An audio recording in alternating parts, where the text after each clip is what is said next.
everyone. This is A Bit of Business. My name is John FitzGerald, and on behalf of learmedia.tv and the British and Irish Trading Alliance, welcome to the show.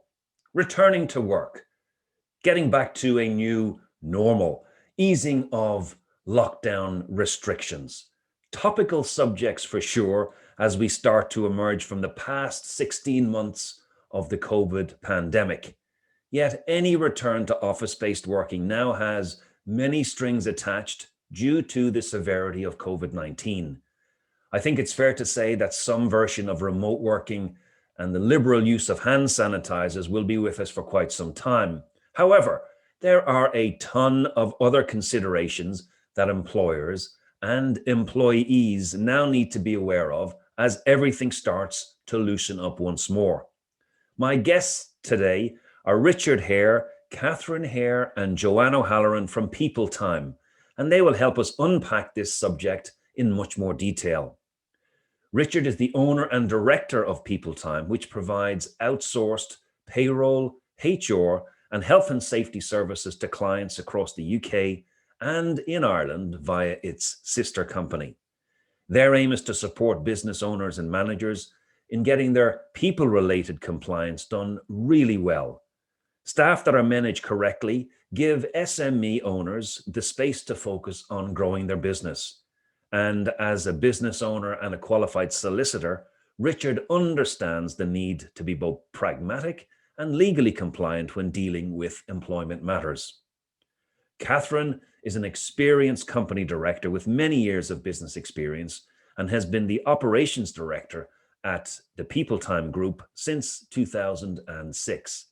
Her background is in IT, training, and mediation, and she is an expert in business strategy, innovation, and effective process development, using her experience to find creative, practical solutions for her clients that take account of their commercial, operational, and people needs. Johanne is head of human resources in Ireland for Peopletime's sister company, Employer Support Services Limited. She has almost 20 years of HR experience across various sectors and industries. Having worked at a national and international level over the years, she knows how to drive innovation through the HR function to support business growth. She is skilled in employee relations and is a gifted problem solver who can find the most effective solutions for businesses. And that's it, folks. Please do visit the BITA website, bita.ie, for member news and updates on events and ongoing initiatives, including the Be Plastic Aware campaign that is focused on reducing the amount of plastic used across the construction sectors in Ireland and the UK. Catherine, Johanne, and Richard coming up next. Please do stay tuned. Welcome to the show, folks, and let's jump right in. So I'll start with Catherine, then Richard for the UK view on this question first, and then go to Johanne for the Irish perspective. So with normality somewhat returning to the UK on July 19, and with Ireland a little further away from that, what are the biggest challenges your clients are looking for guidance on right now? So over to you on that one, Catherine.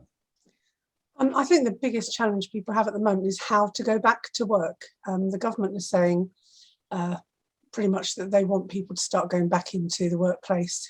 A lot of people have been working from home if they can over this period. That was the government instruction.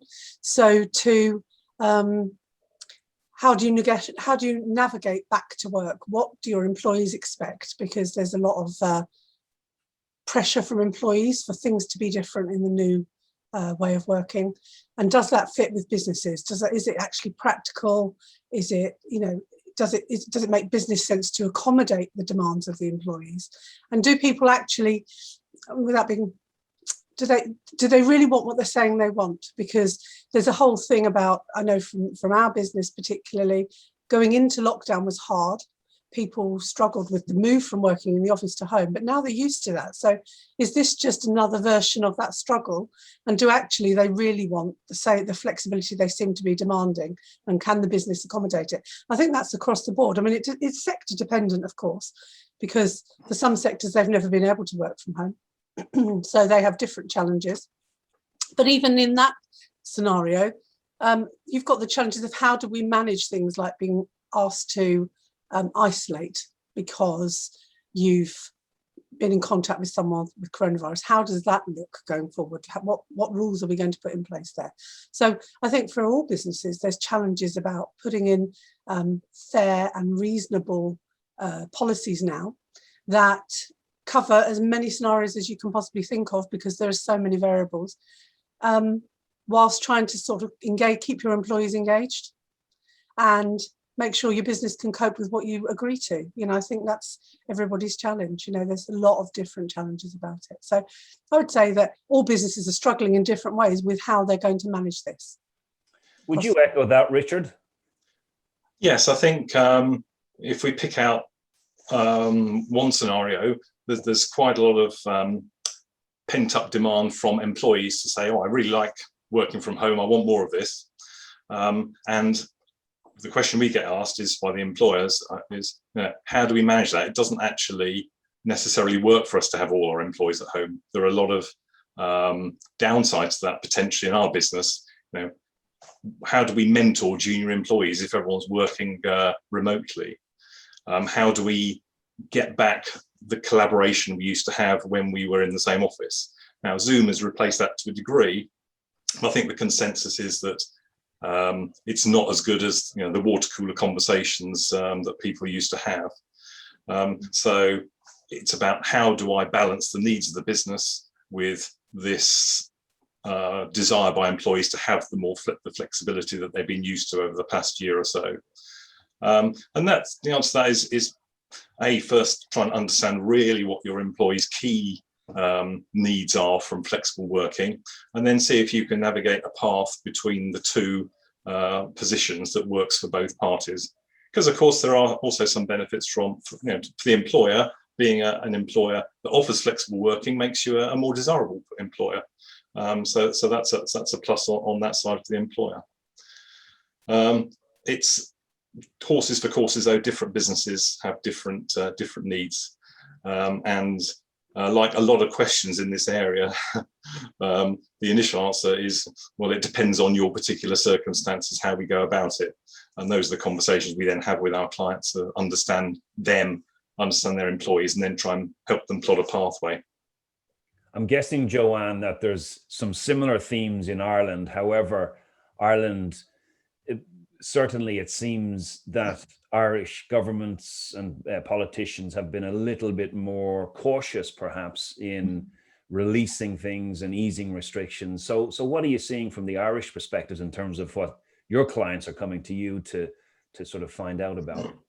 Yeah, so it would actually be very similar to the UK, and you're right. Obviously, we're a lot slower with starting to release different things.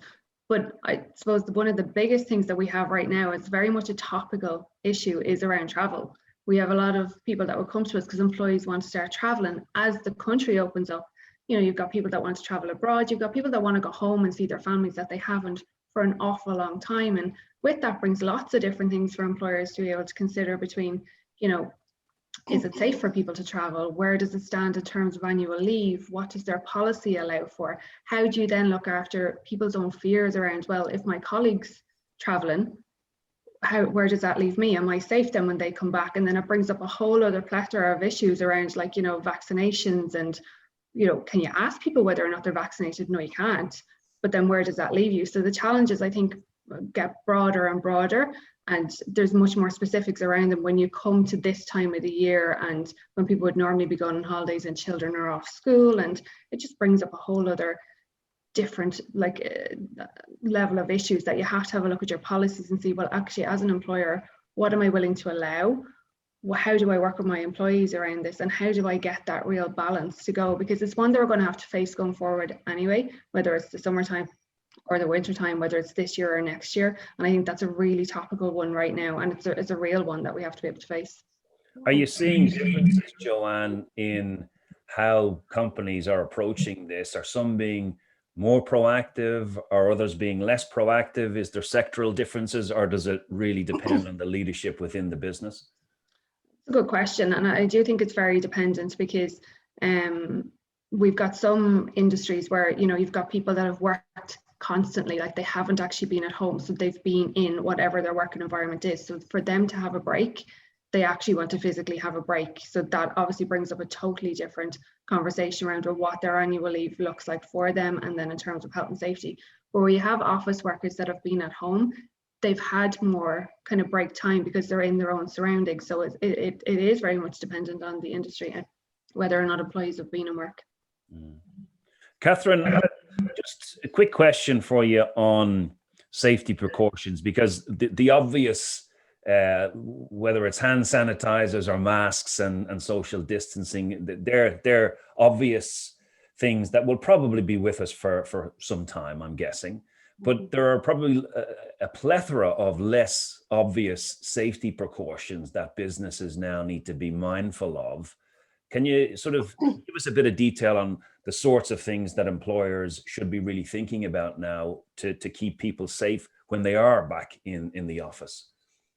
So I think that the big thing to recognise is all the original legislation still applies, even though it's COVID. So you still have the same health and safety obligations you had alongside your COVID obligations. And in terms of the things Joanne's talking about as well, you still have the same, you know, discrimination laws, etc., that you have to apply whenever you're thinking about whatever you're going to do with this. So it is a bit of a minefield. With COVID, obviously, in the UK, there's legislation to say employers need to put in, of a certain size, need to put in risk assessments for COVID. But the HC would say that has to be, that really they advise everybody to do it. So you're doing a risk assessment of your premises to think about COVID safety and to make it clear to your employees that you're taking it seriously and you're looking after their well-being and health. So there are the obvious things. And I think, you know, certainly in the UK with it opening up pretty soon, there seem to be a lot of mixed messages coming about masks, no masks, sanitizer, whatever, you know, and I think that confuses employers. They're thinking, well, you know, what do I do? Because the government seem to be not entirely clear about what they think we should be doing. And I think that then again, with those things, you have to think about the practicality of it and maybe consult with your employees about things like mask wearing in the business, because people, you know, sitting wearing a mask all day is hard. So, you know, you're not going to want to do that. But what are your employees, what's their appetite for the safety things? Obviously, bearing in mind that you've got to keep them safe. You know, that's your obligation.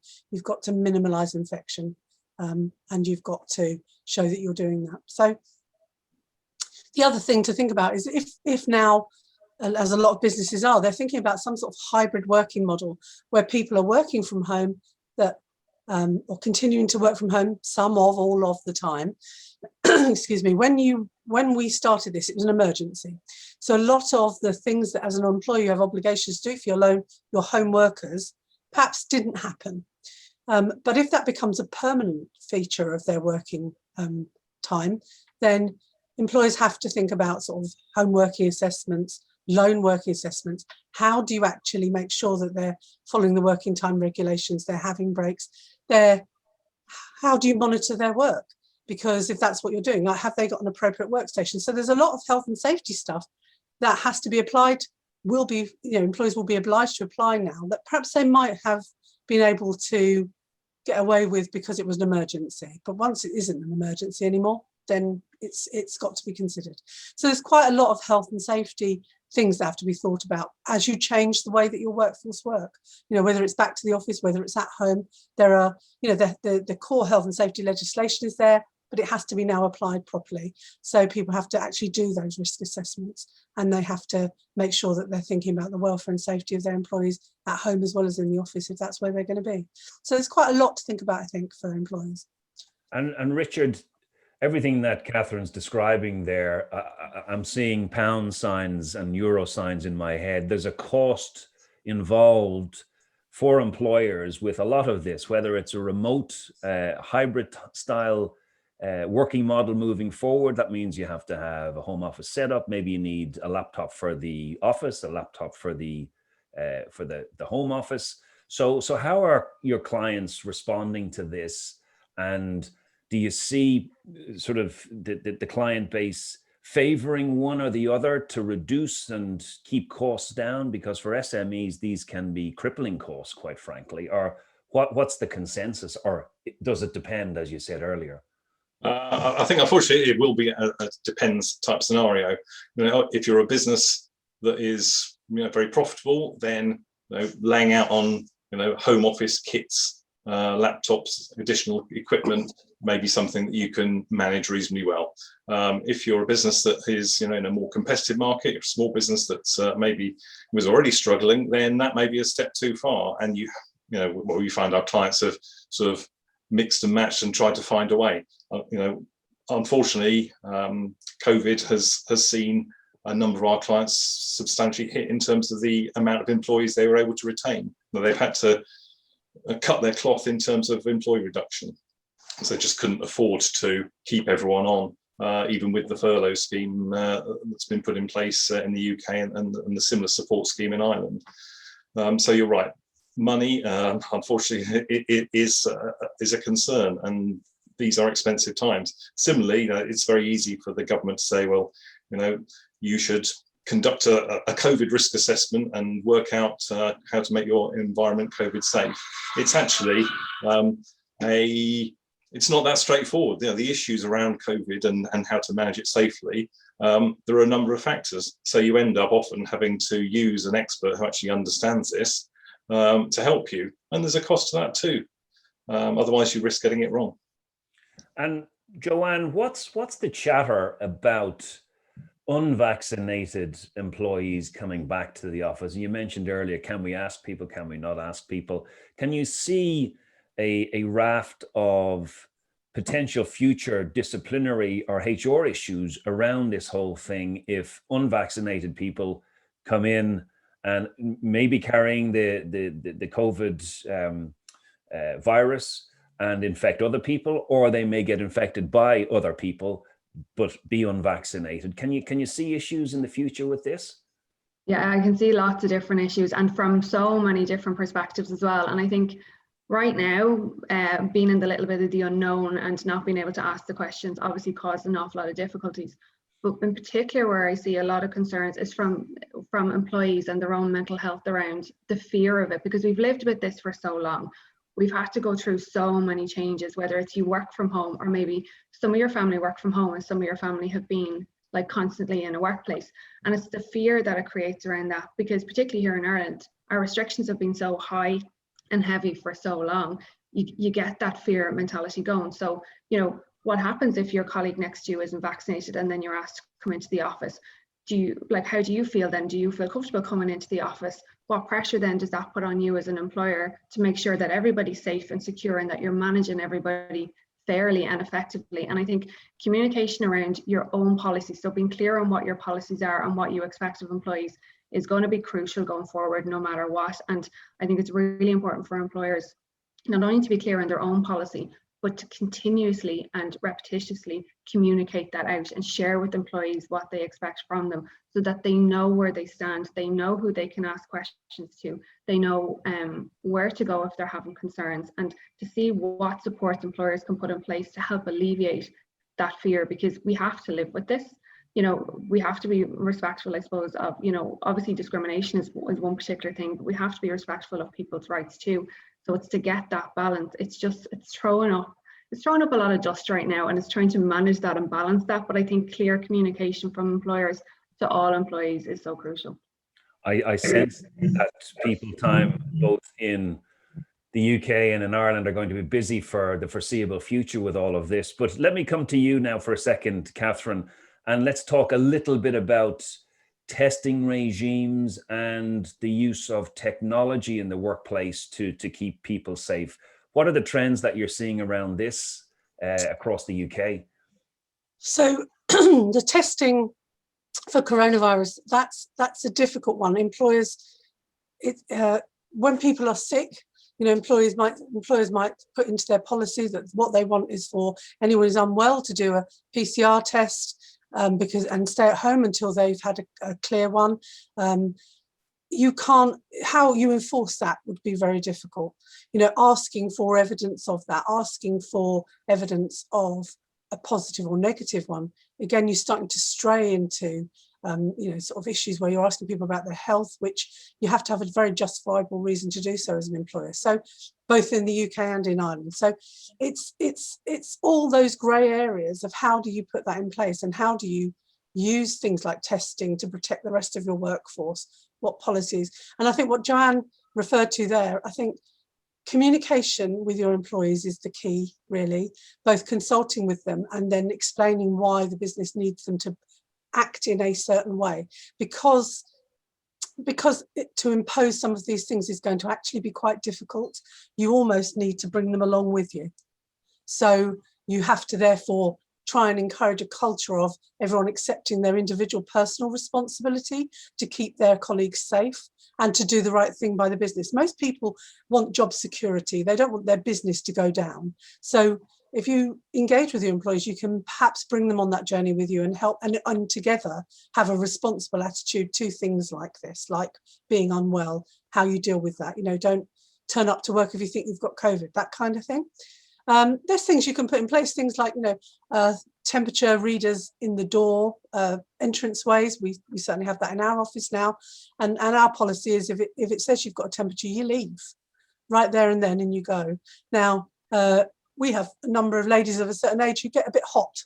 So our policy has actually changed and said, if you're hot, go outside for 5 minutes, come back in and do it again, because if you're rushing to work, you might be hot. So you have to kind of think the practicalities of things like, you know, it's not a one size fits all situation. In terms of technology, I think what we're seeing is a big increase in people wanting to use time and attendance for remote workers. So we're getting a lot of inquiries about people wanting their employees to clock from their phones when they start work and when they finish work. And certainly, you know, our technology allows them to do that. The technology we have at Peopletime allows them to do that and have a GPS location. And the reason for that is sort of multiple, you know, there's multifaceted. There's obviously just keeping an eye on their working times, making sure no one's working till the wee hours on everything. But also that they're actually clocking off for work, because we now will have lone workers. So making sure that they're safe and well becomes part of your responsibility as an employer. So there's that. And also that, you know, it's great if you trust all your employees, but if you're not entirely sure, you don't want them to be sitting in Costa Coffee when they should be at work. So there's a lot of appetite for that, and we're seeing that a lot more, using technology to kind of to do that. Also using technology to become more paperless as an employer, because it's very hard if your employees are working remotely to gather all those bits of paper in. So we're seeing a lot of interest in more e-signing and, you know, paperless ways of communication to go alongside things like Zoom, because Zoom's great for the chatting, but when it comes to bits of paper, printing things off, people can't do it. So technology is coming into play, and I think that'll become more and more and more. People are more and more engaged with that. Less and less paper will be passed around. More and more people will want those technology solutions to help them manage remote workers properly. So it's about really engaging with them and thinking about how technology can help you do that. Richard, I'll ask you this question, then go to Johanne, because I'm curious about her perspective sitting in Ireland. And traveling between the UK and Ireland, the Irish government is mandating, okay, you have to demonstrate a negative PCR test before entering the country. So the government has set precedents for travel anyway, in relation to people moving between the two countries. Now, coming back to the UK, it's slightly different. You don't have that requirement. But because the Irish government has set that precedent, can you see businesses doing something similar and setting a precedent that, you know, takes the personal responsibility, great, but it's belt and braces, where some level of testing is mandated for certain professions just to keep people safe? Yeah, I think if you take it back to the big picture, you know, businesses have a responsibility to look after their staff from a safety perspective, and that will be one of the things they should be thinking about. You know, if I have people coming back from a country which is still experiencing reasonable levels of COVID. How do I manage that employee and their colleagues' safety? And therefore, a period of working from home is probably sensible. It's an evolving situation, though. We obviously in the past and still do experience ordinary influenza. We haven't historically put in place measures for that sort of disease transmission. And when COVID gets down to the same levels of influenza that we've lived with in the past, it'd be interesting to see whether people now change their approach both to COVID and influenza, and we are more risk averse as employers or as a country. It's almost like a return to risk as normal rather than business as usual. It's just accepting that risk. What are your thoughts on that mandated PCR testing and self-isolation traveling between the UK and Ireland, Joanne? Yeah, I think it's going to be one that it is going to evolve over time, because employers still have to comply with the laws that exist anyway, so being able to ask for that information right now isn't possible because it's medical data, and unless you've got a justifiable reason to do it, or unless it's put into legislation, I think it'll be quite difficult to do. I do think though there'll be certain industries where it will become mandatory, like with the likes of like hospitals and care homes and all of that, because there's higher risks that are there. But I think it's a watch this space and continue to keep those lines of communication open, and as you become aware of something, have a look at your business and go, okay, how does this apply to me, and how do I want it to apply to me? And then how is it going to impact my staff? How is it going to impact my overall business? And how am I going to communicate that out so that everybody is clear on it? Because I think where I see some employers falling down is where their messaging isn't clear. It's not clear what's expected of employees or what the business expects of the business in totality, to know whether or not, this is how you do it, or actually is it different for me versus you? So communication is going to be key across all of this. Richard, Peopletime as a business, an SME, a successful SME that's grown over the years. I mean, you've also had to navigate this journey as a business. So what's surprised you the most over the last 16 months in terms of how you've responded, and also how clients have responded? I think initially, when we entered into COVID, the upset that people felt having to not work in the office and work from home was quite surprising. You think people would maybe relish a bit of a change, but no, change is not something that's particularly welcomed often in workplaces. But then on the upside, the way that everyone adapted to working from home, picking up with the Zoom technology and making it work, it was amazing, actually, not just in our business, but in our clients' businesses. We didn't really see, although some of our clients suffered and have had to make, unfortunately, redundancies. We didn't see any businesses sort of crash and burn because they couldn't manage their business in a new environment. Things like some businesses, restaurants, hospitality, obviously they weren't able to run their business, but that wasn't because they weren't able to adapt their own working practices, just they were physically not able to run the businesses. So as I say, we're I think both Britain and Ireland, we're nations of people with ingenuity, and we will make things work even if we get major change coming along. Catherine, looking forward, what are your top predictions for how offices and remote working is going to operate and feel like and look like? Well, I think it's here to stay in some form or another. I think we've moved too far now down that road, and people have seen for individuals there's benefits.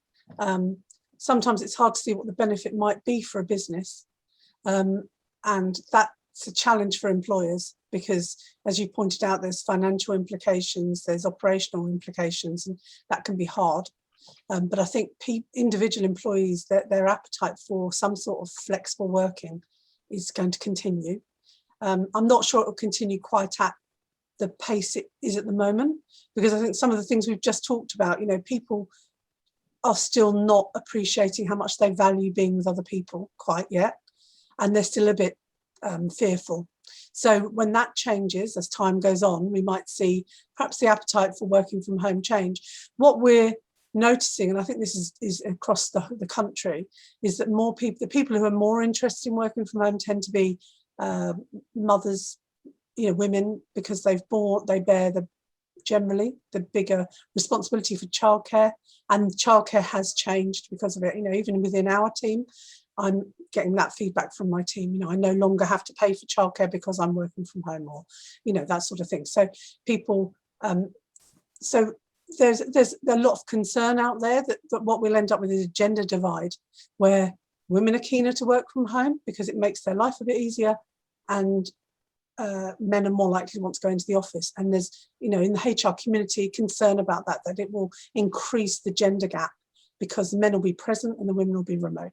And so it's about, as employers, how do you ensure that doesn't happen in a way that disadvantages your female workforce, if that's what you agree to? How do you keep them as engaged as the present men who might be in those meetings, having those chats in the corridor and progressing their career in a different way because they're there to be noticed?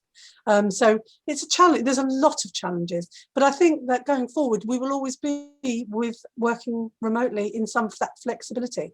I think there was already a move for the much younger cohort of people coming into the workplace wanting some flexibility, and you've got your older people, sort of towards the end of their working life, who are enjoying being a little bit more at home.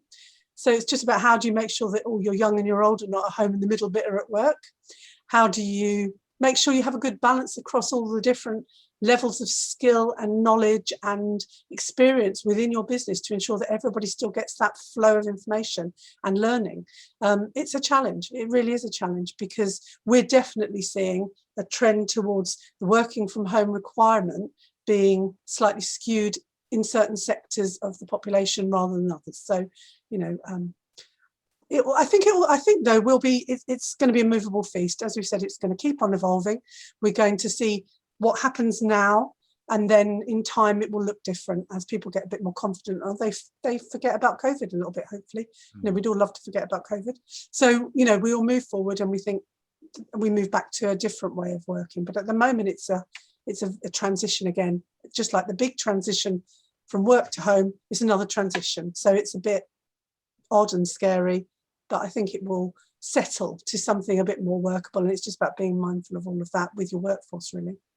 Would you agree with that, Joanne, with the gender disparity and also the differences from an age perspective with the appetite for remote working or office working from an Irish perspective? Is it very similar, do you think? Yeah, that'd be nearly identical. And I think, even to speak into what Catherine was saying there, I think one of the bigger challenges is with newer people coming into the workforce, the younger generation coming in, it's a huge challenge around how do you train them, how do you mentor them, how do you bring them along on their career and their journey when you have this, like right now, a lot of people still working from home, but even when you go to that hybrid model, that still is something that has to be really thought about, because we need to be able to create the next generation of people to step into positions and to promote and, to continue the businesses on.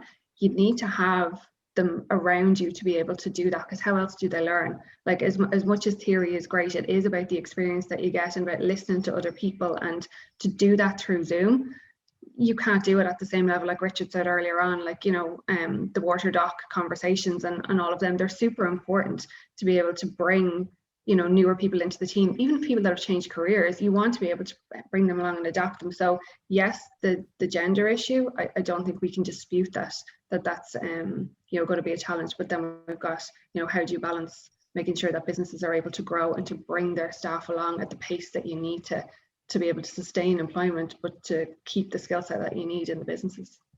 And Richard, what are your thoughts on this?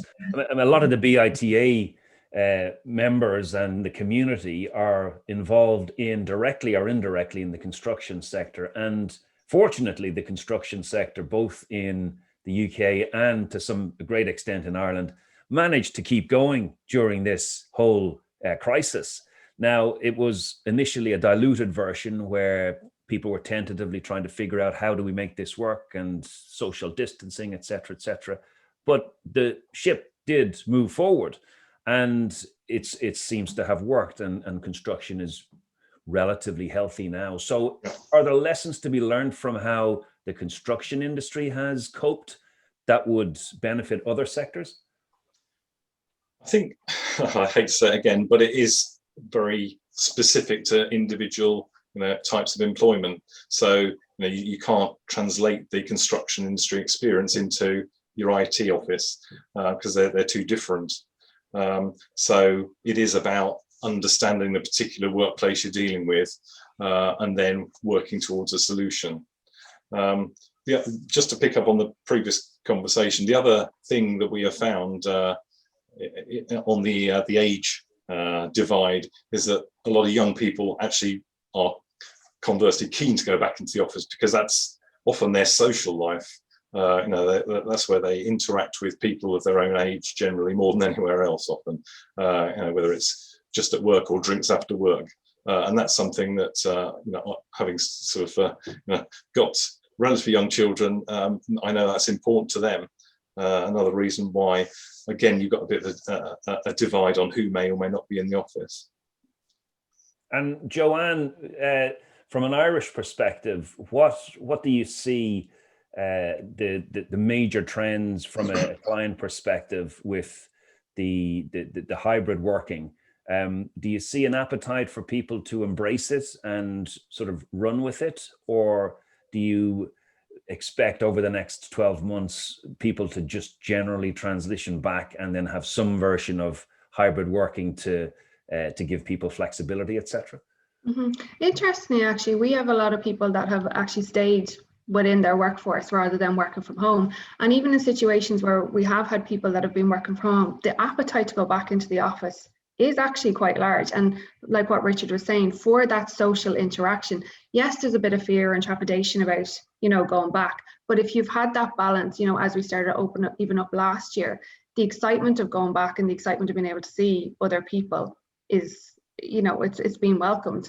But I do think it is dependent on the industry. But as much as we're talking about challenges, I do think employers need to give themselves credit for the way that they adapted to this, because it's been a consistent change in environment. And as much as people might have given out about it and had negative things to say, there's been an amazing adaptability by both staff and employers to this situation. And I think it's really important that everybody acknowledges that, because it's not an easy thing that's been dealt with, and it's going to continue to change.